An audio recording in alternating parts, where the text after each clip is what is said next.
25শে December গেছিলাম হচ্ছে শ্যামনগরের মেলা বসেছে, পৌষ মেলা, সেখানে গেছিলাম। আর সেখানে গিয়ে কিনেছি একটা লোহার কড়াই। গত বছরও কিনেছিলাম একটা ছোটো একটা লোহার কড়াই, যেগুলো হেনা দেয় মাথায়, সেগুলো। তা অনেকদিনই ইচ্ছা ছিল মানে লোহার কড়াই কিনবো, যাতে লুচি ভাজবো, রান্না করব। আমার কাছে সব রকম কড়াই আছে, স্টিলের থেকে অ্যালুমিনিয়াম, সমস্ত যে কড়াইগুলো নন স্টিকের সব রকম কড়াই আছে। তো লোহার কড়াই আমার ছিল না, তো বরকে বলেছিলাম, বর কিনে দিয়ে মোচা রান্না করছি, নিরামিষ আজকে আমাদের শুক্রবার, মোচা রান্না। জিরে, তেজপাতা, শুকনো লঙ্কা, গরম মশলা ফোড়ন দিয়েছি।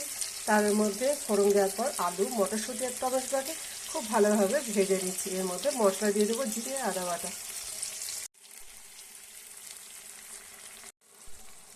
আর মশলার মধ্যে দিয়ে দিয়েছি এখানে হচ্ছে জিরে বাটা, আদা বাটা রয়েছে, দিয়েছি চিনি, শুকনো লঙ্কার গুঁড়ো মানে কাশ্মীরি লঙ্কার গুঁড়ো, আর এখানে রয়েছে লবণ আর হলুদ। এটাকে একটুখানি কষিয়ে নিয়ে তার মধ্যে দিয়ে দেবো মোচা সেদ্ধ করে রেখেছি, জল ঝরিয়ে রেখেছি, সেই মোচাটাকে দিয়ে দেবো। তার আগে এটাকে খুব ভালোভাবে আগে কষিয়ে নেবো। কষানো হয়ে গেছে, এবার সেদ্ধ করে রাখা যে মোচাটা রয়েছে ওর মধ্যে দিয়ে দিলাম।